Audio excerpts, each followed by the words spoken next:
TG DEECET ద్వారా ఎవరైతే D.Ed are TTC courses ఎవరైతే చేద్దాం అనుకుంటున్నారో ఈ వీడియోలో ఇంకా చాలా స్టూడెంట్స్కి డౌట్స్ ఉన్నాయండి.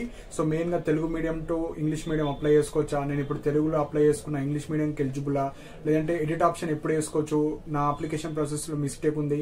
సో ఇలాంటివి కొన్ని ఇంపార్టెంట్ డౌట్స్ లైక్ కాలేజెస్ ఎన్ని ఉన్నాయి, నేను ఆల్రెడీ వీడియోస్ కూడా చేశాను. సో మళ్ళీ డౌట్స్ అడుగుతున్నారు. సో దానికి సంబంధించిన ఇంపార్టెంట్ పాయింట్ ఉంది. అండ్ వెబ్ కౌన్సిలింగ్ ఏ విధంగా ఉంటుంది, సీట్ అలాట్మెంట్ ఏ విధంగా ఉంటుంది. లాస్ట్ ఇయర్ చాలా స్టూడెంట్స్ ఒక 2,000 to 3,000 members 1 year career gap వచ్చింది. సో వాళ్ళు కౌన్సిలింగ్ ప్రాసెస్ ఏ విధంగా ఉంటుంది, సీట్స్ ఎన్ని ఉంటాయి, ప్రతి జిల్లాలో డిఎడ్ కాలేజ్ ఉంది అనుకుంటారు. సో అలా ఉండవండి. సో వీడియో చాలా చాలా ఇంపార్టెంట్. సో ప్రతి పాయింట్ ఇంపార్టెంటే. ఒక 9 ఇంపార్టెంట్ పాయింట్స్ డిస్కస్ చేస్తాను. సో వీడియో ఎండ్ వరకు చూడండి. సో ఫస్ట్ పాయింట్ వచ్చేసి మీరు డిఎడ్ ఎంట్రన్స్ రాస్తారు. రాసిన తర్వాత మీకు ఈ కోర్స్ చేయడానికి కాలేజెస్ ఉండాలి. సో 1 పాయింట్ ఏంటంటే మీరు డిగ్రీ కావచ్చు, బీటెక్ కావచ్చు, ఇంటర్మీడియట్ కావచ్చు, పీజీ, బిఎడ్ లాంటివి ఉన్న కాలేజెస్ కన్నా డిఎడ్ ఆర్ టీటీసీ కాలేజ్ చాలా తక్కువ ఉంటాయి. సో అది ఫస్ట్ పాయింట్. అందరూ ప్రతి జిల్లాలో ఉంటాయి అనుకుంటున్నారు. ప్రతి జిల్లాలో డిఎడ్ ఆర్ టీటీసీ కాలేజ్ ఉండవు. సో ఇది ఫస్ట్ పాయింట్. సో ఇక్కడ మనకు కౌన్సిలింగ్ ప్రాసెస్ కావచ్చు. ఇప్పుడు నేను 10 వీడియోస్ చేశాను. సో ప్రతి జిల్లాలో మనకి ఎన్ని డిఎడ్ కాలేజెస్ ఉన్నాయి అవి ఇంకొకసారి చూడండి. సో నేను అందుకే ముందే చేశాను. మళ్ళీ మీకు కౌన్సిలింగ్ ప్రాసెస్ లో ఇబ్బంది అవుతుంది, రిజల్ట్స్ వచ్చిన తర్వాత కొంతమంది రియలైజ్ అవుతారని నేను ముందే చేస్తున్నాను. సో మనకు ఈ డిఎడ్ కౌన్సిలింగ్ అనేది మనకు పాత జిల్లాల ప్రకారంగా ఉంటుంది. సో మనకు తెలంగాణ ఫార్మేషన్ కాకముందు 10 డిస్ట్రిక్ట్స్ ఏవైతే మేజర్ డిస్ట్రిక్ట్స్ ఉన్నాయో ఆ డిస్ట్రిక్ట్ లో ఉన్న కాలేజెస్ మాత్రం మీరు చూడాలి. ఎగ్జాంపుల్ కొంతమంది వాళ్ళ జిల్లాలోనే చేద్దాం అనుకుంటారు డిఎడ్, కొంతమంది ఎక్కడ వచ్చినా చేస్తా నేను ఏ జిల్లాలోనే చేద్దాం అనుకుంటారు. సో పాత జిల్లాల ప్రకారంగా మీరు లిస్ట్ అనేది ప్రొవైడ్ చేయడం జరిగింది. సపోజ్ ఇప్పుడు వరంగల్ ఉంది. సో వరంగల్ మేజర్ డిస్ట్రిక్ట్, అందులో కొంతమంది నాకు హన్మకొండలో ఎక్కడ కాలేజ్ ఉంది అని అడుగుతున్నారు. నేను వరంగల్ ఏదైతే చేసా వీడియో, ఆ వీడియోలోనే మీరు ఆ వరంగల్ ఏదైతే మేజర్ డిస్టిక్ ఉందో అందులో ఉన్న కాలేజెస్ ఉంటాయి మనకు వరంగల్ జిల్లా మొత్తంలో. ఇప్పుడు కొంతమంది ఆదిలాబాద్ ఉంది, ఆదిలాబాద్ మనకు నిర్మల్, మంచిర్యాల, సో ఇలా డివైడ్ అయింది ఇప్పుడు కొత్త డిస్టిక్. సో ఆదిలాబాద్ లో ఏవైతే ఆ వీడియోలు చెప్పిన కాలేజెస్ అన్ని మనకు పాత జిల్లా ప్రకారంగా ఉంటాయి. సో ఇప్పుడు న్యూ డిస్టిక్స్ అయినా ఓల్డ్ డిస్టిక్ అయినా మొత్తం తెలంగాణలో ఏవైతే కాలేజెస్ ఉన్నాయో అవి మాత్రమే నేను చెప్పాను. సో ఫస్ట్ మీరు కొత్త డిస్టిక్ ఉన్న వాళ్ళు మీకు పాత డిస్టిక్ ఏది అది చూస్ చేసుకోండి. ఎగ్జాంపుల్ మంచిర్యాల వాళ్ళు ఆదిలాబాద్ కావచ్చు, కొంతమంది నిజామాబాద్ ఉంది. సో కామారెడ్డి కావచ్చు, బోధన్ కావచ్చు, వాళ్ళందరూ నిజామాబాద్ కింద వస్తారు. సో మీ నిజామాబాద్ డిస్టిక్ లో ఎక్కడెక్కడ ఉన్నాయి, సో అడ్రస్ తో సహా నేను వీడియోస్ చేస్తాను, అవి చూడండి. సో అది ఫస్ట్ పాయింట్. సో 10 డిస్టిక్స్ లోనే అంటే 10 మేజర్ డిస్టిక్ పాతయి, ఇప్పుడు 33 డిస్టిక్స్. సో మీ సబ్ డిస్టిక్ ఎందులో ఉంది, సో వరంగల్లో ఉందా, లైక్ నిజామాబాద్ లో ఉందా, మెదక్ లో ఉందా, ఖమ్మంలో ఉందా, అది చూసుకొని మీ జిల్లాలో ఎన్ని ఉన్నాయి. అండ్ ఇంకొక మెయిన్ పాయింట్, ఓన్లీ మా జిల్లాలోనే మీరు అప్లై చేసుకోవచ్చు అంటే కాదు, మీరు ఎక్కడైనా డిఎడ్ చేసుకోవచ్చు. మీరు తెలంగాణలో మీకు కౌన్సిలింగ్ టైంలో మీకు ఫస్ట్ ప్రిఫరెన్స్ ఎక్కడ ఇద్దాం అనుకుంటున్నారో వెబ్ ఆప్షన్స్ అడుగుతారు. సో వెబ్ ఆప్షన్స్ అప్పుడు మీకు నచ్చిన డిస్ట్రిక్ట్స్ లో మీరు వెబ్ ఆప్షన్స్ ఇచ్చుకోవచ్చు. సో ఇది ఫస్ట్ పాయింట్. అండ్ ఇక్కడ తెలుగు మీడియం ఉంటుంది, ఇంగ్లీష్ మీడియం ఉంటుంది, ఉర్దూ మీడియం ఉంటుంది. సో మీరు అప్లై చేసేటప్పుడే ఏ మీడియంలో కోర్స్ చేద్దాం అనుకుంటున్నారో అడుగుతుంది. కౌన్సిలింగ్ ప్రాసెస్ లో అవే డిస్ప్లే అవుతాయి. మీరు తెలుగు మీడియం అనుకుంటే తెలంగాణ ఓవరాల్ గా ఉన్న ఏవైతే తెలుగు మీడియంలో ఉన్న కాలేజెస్ ఉన్నాయో అవి డిస్ప్లే అవుతాయి. అవి మాత్రం మీరు వెబ్ ఆప్షన్స్ పెట్టుకోవచ్చు. ఇప్పుడు తెలుగు మీడియంలో తక్కువ నేను ఇంగ్లీష్ మీడియం వెళ్తా అనుకుంటే అలా ఉండదు. సో ఏ మీడియంలో అప్లై చేస్తారో అదే మీడియంలో కాలేజెస్ లో మీరు కోర్స్ చేయాలి. సో ఇది ఫస్ట్ పాయింట్. సో 10 వీడియోస్ నేను చేశాను. ప్రతి తెలంగాణలో ఉన్న అన్ని జిల్లాలు అంటే పాత జిల్లాల ప్రకారంగా అందులో చూసుకోవచ్చు. అది ఫస్ట్ పాయింట్. సెకండ్ పాయింట్ ఏంటంటే edit option. So already application submit చేసిన వాళ్ళు మీకు ఏమైనా ఎడిట్ ఆప్షన్ ఉంటే 17th, 18th మే రోజు మనకు ఛాన్స్ ఇచ్చారు. సో ఆ రోజు మీరు ఎడిట్ చేసుకోవచ్చు. సో అప్పటి వరకు మీరు వెయిట్ చేయాలి. థర్డ్ పాయింట్ వచ్చి ఎగ్జామ్. సో అన్ని ఎంట్రన్స్ ఎగ్జామ్ కన్నా ఇదే ఫస్ట్ ఎంట్రన్స్ ఎగ్జామ్ ఉంది. 25 మే 2025 రోజు మీకు ఎగ్జామ్ అనేది ఉంటుంది. ఆన్లైన్ బేస్డ్ ఉంటుంది. సెంటర్స్ వచ్చేసి ఆన్లైన్ బేస్డ్ ఉంటుంది. సో నెక్స్ట్ పాయింట్ వచ్చేసి, సో ఇప్పుడు తెలుగు మీడియం అప్లై చేసుకున్న వాళ్ళు ఉంటారు, వాళ్ళకు ఎన్ని సీట్స్ ఉన్నాయి యాజ్ పర్ డేటా. సో మొత్తం తెలంగాణ ఓవరాల్ గా మనకు 2000 సీట్స్ మాత్రమే ఉన్నాయి తెలుగు మీడియం కోర్స్. ఇంగ్లీష్ మీడియంలో ఎవరైతే ఈ డిఎడ్ కోర్స్ చేద్దాం అనుకుంటున్నారో టోటల్ 2100 సీట్స్ మాత్రమే ఉన్నాయి. ఉర్దూ మీడియం 400 సీట్స్ ఉన్నాయి. సో ఉర్దూ మీడియం కి సంబంధించిన కాలేజ్ ఎక్కడెక్కడ ఉన్నాయంటే కొన్ని నిజామాబాద్ లో ఉన్నాయి, కొన్ని నల్గొండ. సో మీరేం చేయాలి, ఆ 10 వీడియోస్ చేశాను. సో 10 వీడియోస్ లో చెక్ చేసుకోండి. మీరు ఉర్దూ మీడియం ఎవరైతే లైక్ ముస్లిం మైనారిటీ కావచ్చు, కొంతమంది ఉర్దూ మీడియం చేద్దాం అనుకుంటారు. ఉర్దూ మీడియం మీరు ఎక్కడెక్కడ ఉన్నాయో అవి చూసుకోండి. ఇప్పుడు ఇంగ్లీష్ మీడియం ఉంది, మీ జిల్లాలో కొన్ని తెలుగు మీడియం ఉంటాయి, ఉర్దూ మీడియం ఉంటాయి, ఇంగ్లీష్ మీడియం ఉంటాయి. మీ జిల్లాలో సపోజ్ మీ జిల్లాలోనే చేద్దాం అనుకుంటే మీ జిల్లాలో ఇంగ్లీష్ మీడియం కాలేజెస్ ఉన్నాయి, వాటికి మాత్రం మీరు ఎలిజిబుల్. ఓన్లీ మీ జిల్లాలో చేద్దాం అనుకుంటే, అదే మీరు తెలంగాణ ఓవరాల్ గా చేద్దాం అనుకుంటే తెలంగాణ ఓవరాల్ గా ఇంగ్లీష్ మీడియం కాలేజెస్ ఎక్కడెక్కడ ఉన్నాయో అన్నిటికీ ఎలిజిబుల్. సో అలా కొంతమంది ఎలా ఉంటారంటే ఓన్లీ మా జిల్లాలో చేద్దాం అనుకుంటారు, కొంతమంది మా చుట్టుపక్కల వస్తే చేద్దాం అనుకుంటారు. సో ఫస్ట్ మీకు ఎన్ని సీట్స్ ఉన్నాయో తెలియాలి. సో కొంతమంది అదే జిల్లాలో వేసుకుంటే మీకు 2 కాలేజెస్ ఉంటే 100 సీట్స్ కి మాత్రం మీరు ఎలిజిబుల్. అదే ఒకటే కాలేజ్ ఉంది, మీరు ఓన్లీ 50 సీట్స్ కి మాత్రం ఉంది. అసలు మీ జిల్లాలో మీకు మీ ఇప్పుడు ఎగ్జాంపుల్ నాది నిర్మల్ జిల్లా, సపోజ్ నిర్మల్ జిల్లాలో కాలేజే లేదు, మీరు ఏం చేయాలి, దగ్గరలో ఉన్న ఆదిలాబాద్ జిల్లా కావచ్చు, నిజామాబాద్ కావచ్చు, ఆ కాలేజ్ పెట్టుకోవాలి. సో ఆ విధంగా ఉంటుంది. కాబట్టి చాలా students last year 2,000 to 3,000 members నష్టపోయారు. ఈ కౌన్సిలింగ్ ప్రాసెస్, ఈ సీట్ అలాట్మెంట్, ఎన్ని కాలేజెస్, ఎన్ని సీట్స్, మీడియం, సో ఇవన్నీ తెలియకుండా ఎగ్జామ్ రాస్తున్నారు, వెయిట్ చేస్తున్నారు. ఇంకొక డ్రాబ్యాక్ ఏంది, లాస్ట్ ఇయర్ ఇది లాస్ట్ కౌన్సిలింగ్ ఉండే, అందుకే చాలా స్టూడెంట్స్ సఫర్ అయ్యారు. సో ఇప్పుడు ముందు పెట్టారు. సో ఇవి ముందే చెప్తున్నా కాబట్టి ప్రాపర్ గా ప్రిపేర్ అవ్వండి. సో ఇవి సీట్స్ గురించి. సో నెక్స్ట్ వచ్చేసి ర్యాంక్. గవర్నమెంట్ కాలేజీలో ఎంత ర్యాంక్ ఉంటే వస్తుంది, ప్రైవేట్ కాలేజీలో లైక్ కాలేజ్ అలాట్మెంట్ అవ్వడానికి గవర్నమెంట్ కాలేజీలో మీకు రావాలంటే మినిమం 500 బిలో, 300 బిలో ఉండాలి సీట్. అదే ఎస్సీ ఎస్టీ ఈడబ్ల్యూఎస్ అనుకుంటే ఒక 500 వరకు వచ్చినా వస్తుంది. బీసీ వాళ్ళు అనుకోండి 300 వరకు రావాలి. ఓసీ అయితే 100 బిలో ఉండాలి ర్యాంక్. సో టార్గెట్ 500 బిలో పెట్టుకోవాలి. అండ్ ఇందులో కూడా తెలుగు మీడియంలో మీకు టాప్ 500 లో ఉండాలి. ఇంగ్లీష్ మీడియం వాళ్ళు ఎంతమంది అప్లై చేస్తారు, ఇంగ్లీష్ మీడియం ఓవరాల్ గా మీకు 500 బిలో ఉండాలి. ఉర్దూ మీడియంలో కేవలం 400 సీట్స్ మాత్రమే ఉంటాయి, అందులో మీరు టాప్ 200 లో ఉండాలి గవర్నమెంట్ లో సీట్ రావడానికి. సో 10 గవర్నమెంట్ కాలేజెస్ ఉన్నాయి. ప్రతి గవర్నమెంట్ కాలేజ్లో తెలుగు మీడియం ఉంటుంది, ఇంగ్లీష్ మీడియం ఉంటుంది, ఉర్దూ మీడియం ఉంటుంది. Next private college. So government college తర్వాత ప్రైవేట్ కాలేజ్లో కూడా సీట్ రావడానికి చాలా తక్కువ ఛాన్సెస్ ఉంటుంది, ఎక్కువ కాలేజెస్ ఉండవు. కాబట్టి మీకు ర్యాంక్ వచ్చేసి 1 to 2,500 బిలో ఉండాలి. సపోజ్ తెలుగు మీడియంలో ఒక 8,000 మెంబర్స్ అప్లై చేశారు, మీకు కనీసం 2,000 బిలో ఉంటే ఛాన్సెస్ ఉంటాయి. 2,000 వచ్చినంత మాత్రం రావు. లాస్ట్ ఇయర్ చాలా హెవీ కట్ ఆఫ్స్ ఉండే. సో కట్ ఆఫ్స్ వీడియో కూడా వేస్తా, సో దట్ ఎవరైతే సీరియస్ గా ప్రిపేర్ అయ్యే వాళ్ళు ఉంటారో మీకు ఒక ఐడియా వస్తుంది. సో ఎంత ర్యాంక్ ఉంటే మనకు సీట్ రావడానికి ఛాన్సెస్ ఉంటుంది. సో మీరు గవర్నమెంట్ కాలేజ్, ప్రైవేట్ కాలేజ్ కాదు, ఫస్ట్ డిఎడ్ సీట్ రావాలంటే మీకు మినిమం 1,500 ర్యాంక్ అయితే ఉండాలి. సో మీరు ఏ మీడియం అన్నా కానీ, మీరు తెలుగు మీడియం, ఇంగ్లీష్ మీడియం అయితే 1,500, 2,000 బిలో ఉంటేనే ఏదో ఒక జిల్లాలో మీకు సీట్ రావడానికి ఛాన్స్ ఉంటుంది. సో ప్రైవేట్ కాలేజ్ వాళ్ళు అయితే 1 to 2,000 వరకు ఛాన్స్ ఉంటుంది. అండ్ కొద్దిగా రిజర్వేషన్ ఉన్న వాళ్ళు 2,000 వరకు. అదే బీసీ వాళ్ళు అయితే 1,500, 1,800, 2,000 వరకు వస్తుంది. సో ఎవరైతే ఓసీ వాళ్ళు ఉంటారో 1,000 బిలో ఉండాలి ప్రైవేట్ కాలేజీలో రావడానికి. So marks, so rank important అండి. మార్క్స్ అనేది పేపర్ టఫ్ వస్తే కొద్దిగా తక్కువ కట్ ఆఫ్ ఉంటుంది, మీడియం వస్తే కొద్దిగా ఒక 10, 60, 70 ఉంటుంది. అదే ఈజీ ఉంటే 70, 75 వరకు ఉంటుంది. So last year cut off వచ్చేసి మనకు హైయెస్ట్ మార్క్ 75, ఒక మీడియంలో 74, ఓవరాల్ గా మనకు 74 మార్క్స్ ఉండే లాస్ట్ ఇయర్. సో మీరు ఒకటే టార్గెట్ పెట్టుకోండి, 60+ మార్క్స్ తెచ్చుకోవడానికి ట్రై చేయండి. ఎవరైనా మీరు ఏ మీడియం అయినా కానీ క్వశ్చన్ పేపర్ సేమ్ ఉంటుంది, జస్ట్ మీడియం చేంజ్ అవుతుంది. ఇంగ్లీష్ మీడియం వాళ్ళకు ఇంగ్లీష్ లాంగ్వేజ్ 20 మార్క్స్ ఉంటుంది, తెలుగు మీడియం వాళ్ళకు తెలుగు 20 మార్క్స్ ఉంటుంది, ఉర్దూ మీడియం వాళ్ళకు ఉర్దూ 20 మార్క్స్ ఉంటాయి, మిగతా సబ్జెక్ట్స్ అన్ని సేమ్ ఉంటాయి. సో మార్క్స్ అయితే 60+ పెట్టుకోండి. పక్కా సీట్ కావాలనుకున్న వాళ్ళు 70+ వస్తే పక్కా సీట్ వస్తుంది, ఏదో ఒక కాలేజీలో అయితే సీట్ వస్తుంది. సో ఇది మనకు ర్యాంక్ గురించి. వెబ్ కౌన్సిలింగ్ ఏ విధంగా ఉంటుంది, చాలా ఇంపార్టెంట్. సో ఇప్పుడు మీకు ఎగ్జామ్ రాస్తారు, ర్యాంక్స్ వస్తే కౌన్సిలింగ్ ఉంటుంది. సో కౌన్సిలింగ్ లో ఏం చేస్తారంటే మీకు సీట్ అలాట్మెంట్ వచ్చేసి ఫస్ట్ పాయింట్ ర్యాంక్. సో మీ మీడియంలో ఎంతమంది రాస్తారో అందులో మీకు ఎంత మంచిగా ర్యాంక్ వచ్చింది అది ఫస్ట్ చూస్తారు. Next category. So category wise seat allotment ఉంటుంది. సో ఇప్పుడు మీరు బీసీ అనుకోండి, బీసీబీ అనుకోండి, బీసీబీలో ఎంతమంది రాశారు మీకు సర్టన్ పర్సంటేజ్ ఉంటుంది. ఎగ్జాంపుల్ ఎస్సీ అనుకోండి 15%, ఎస్టీ 10%, మనకి ఈడబ్ల్యూఎస్ 10%. సో ఆ ఎగ్జాంపుల్ ఒక కాలేజీలో 50 సీట్స్ ఉన్నాయి.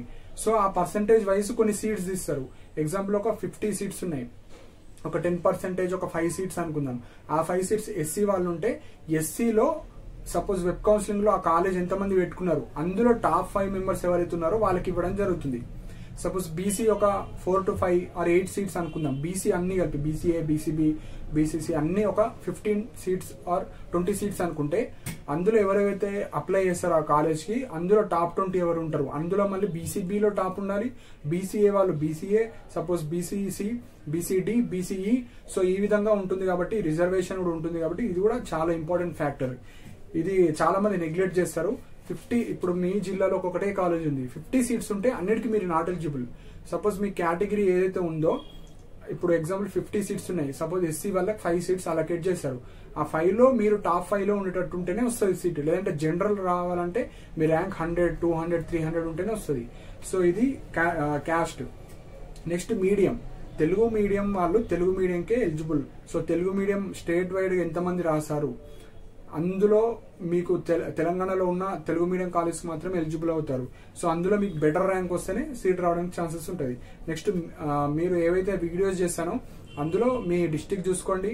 డిస్టిక్ లో అసలు మీ డిస్టిక్ లో మీ మీడియంలో అసలు కాలేజ్ ఉందా, తెలుగు మీడియం ఉందా, ఇంగ్లీష్ మీడియం ఉందా, ఉర్దూ మీడియం ఎన్ని ఉన్నాయి ఒక పేపర్ మీద రాసుకొని పెట్టుకోండి. సో మీకు వెబ్ కౌన్సిలింగ్ అప్పుడు కూడా యూజ్ అవుతుంది. అండ్ మీ ప్రిపరేషన్ లో కూడా మీకు ఒక ఐడియా వస్తుంది. సపోజ్ మీకు ఒక ఐడియా వస్తుంది, నేను ఈ 4-5 డిస్ట్రిక్ట్స్ లో వస్తే చేద్దాం అనుకుంటున్నా, ఎన్ని సీట్స్ ఉన్నాయి, సపోజ్ 4 కాలేజెస్ ఉన్నాయి, 4 into 5 200 సీట్స్ మాత్రమే ఉన్నాయి. ఆ 200 లో మీ కేటగిరీకి ఒక పర్సంటేజ్ ఉంటుంది, ఆ పర్సంటేజ్ తీయండి. ఆ పర్సంటేజ్ సీట్స్ మాత్రమే మీ. ఎగ్జాంపుల్ ఒక 3 కాలేజెస్ ఉన్నాయి, 3 కాలేజెస్ ఉంటే సపోజ్ మీ రిజర్వేషన్ కి ఒక 25 సీట్స్ మాత్రమే ఉన్నాయి.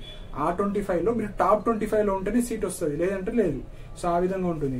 Next own district, other district. So కొంతమంది ఎక్కడ వచ్చినా వేద్దాం అనుకుంటారు, కొంతమంది నా జిల్లాలో వస్తే వేద్దాం అనుకున్న వాళ్ళు ఉంటారు. సో లాస్ట్ ఇయర్ కూడా ఇలాంటి మిస్టేక్ చేశారు. సో డిఎడ్ సీట్ అనేది చాలా ఈజీ కాదండి. సో బిఎడ్ మీకు ఈజీగా వస్తుంది, పీజీ ఈజీగా వస్తుంది. ఎందుకంటే బిఎడ్ లో 18,000 సీట్స్ ఉన్నాయి, కానీ డిఎడ్ చూస్తే ఇక్కడ మీడియంకి 2,000 సీట్స్, అంటే 4,000 ఓవరాల్ గా. ఉర్దూతో కలిపి 4,400 సీట్స్ మాత్రమే ఉన్నాయి. సో బిఎడ్ వచ్చేసి 20,000 సీట్స్, పీజీ అయితే 40,000. సో పీజీ మీరు ఓపెన్ లో కూడా వేసుకోవచ్చు, కానీ డిఎడ్ బిఎడ్ అనేవి ఓపెన్ లో ఉండవు. ఓపెన్ లో ఎవరికి బిఎడ్ ఓపెన్ లో వేసుకోవచ్చు, ఎక్కడ అంబేద్కర్ యూనివర్సిటీ. కానీ మీకు డిఎడ్ సర్టిఫికేట్ ఉండాలి, ఇన్ సర్వీస్ టీచర్ అయి ఉండాలి. సో బిఎడ్ కూడా నాట్ పాసిబుల్. ఎవరైతే ఫ్రెష్ బీటెక్ అయిన వాళ్ళు, బిఎడ్ లైక్ డిగ్రీ అయిపోయిన వాళ్ళు, ఇంటర్మీడియట్ అయిన వాళ్ళు, మీకు ఓన్లీ వన్ ఆప్షన్, రెగ్యులర్ గా డిసెట్ ఎంట్రన్స్ రాయాలి, చేయాలి ఇందులో. సో ఇక్కడ సీట్స్ అనేది చాలా తక్కువ. సో వేరే కోర్సెస్ కన్నా ఈ కోర్స్ కి ఇప్పుడు కొద్దిగా డిమాండ్ ఎక్కువ ఉంది, కానీ సీట్స్ తక్కువ ఉన్నాయి. సో ప్రిపేర్ అయ్యే వాళ్ళ కోసం ఈ డీటెయిల్ గా చేస్తున్నానండి.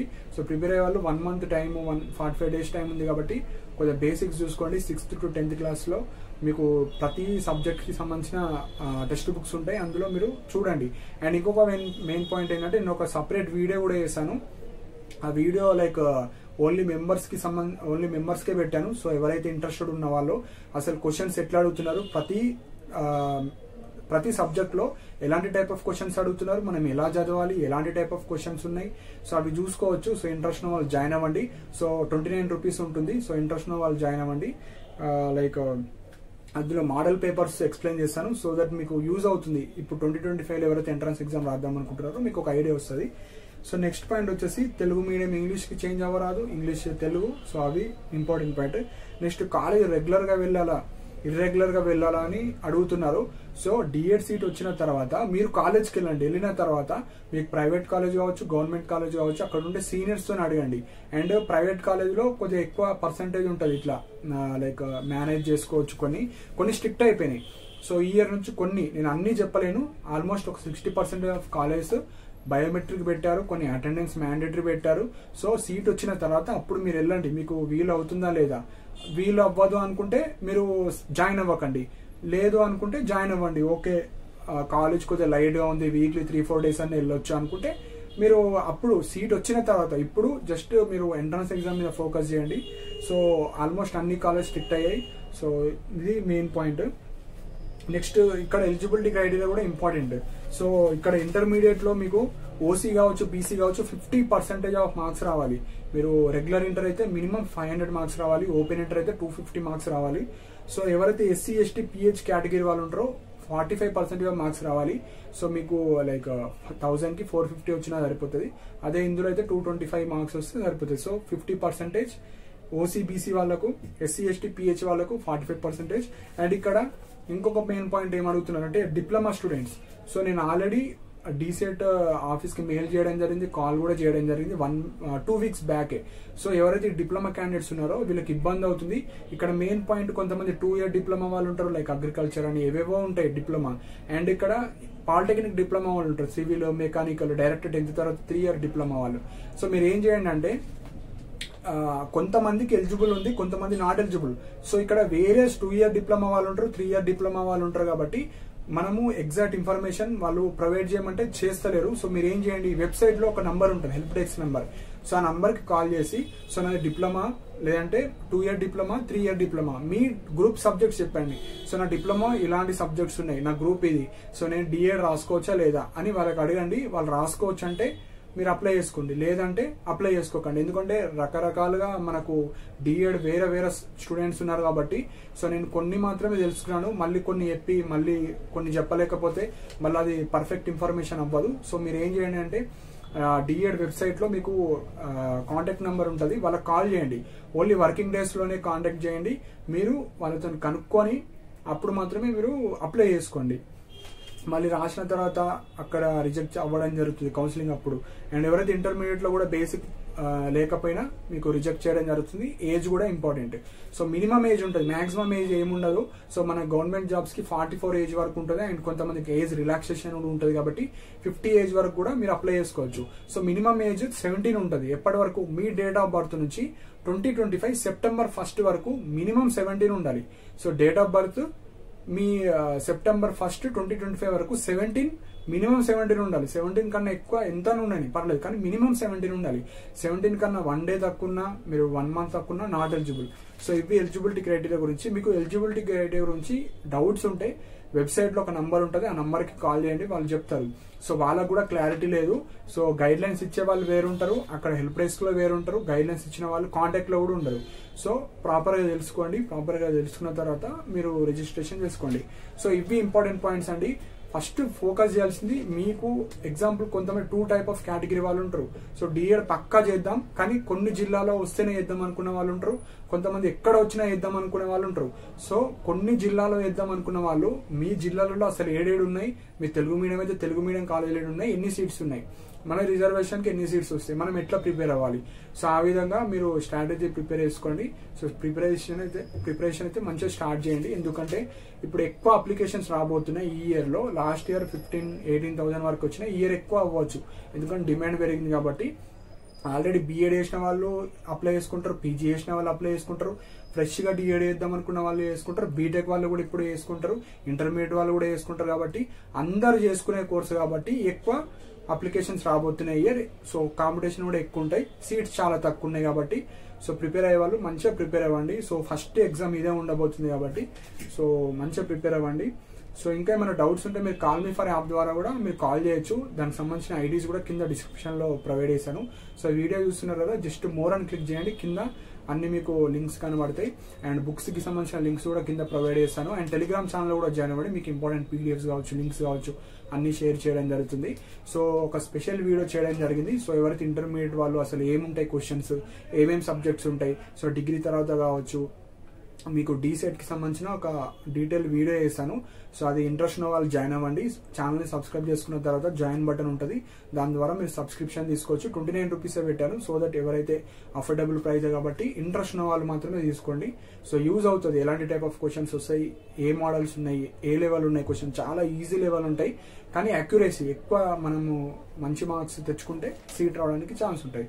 సో ఇవి ఇంపార్టెంట్ పాయింట్స్ అండి. సో ఈ వీడియోలో చెప్పని పాయింట్స్ ఏమైనా ఉంటే కింద కామెంట్ సెక్షన్ లో మెన్షన్ చేయండి. అండ్ ఇలాంటి అప్డేట్స్ కోసం మన ఛానల్ ని సబ్స్క్రైబ్ చేసుకోండి.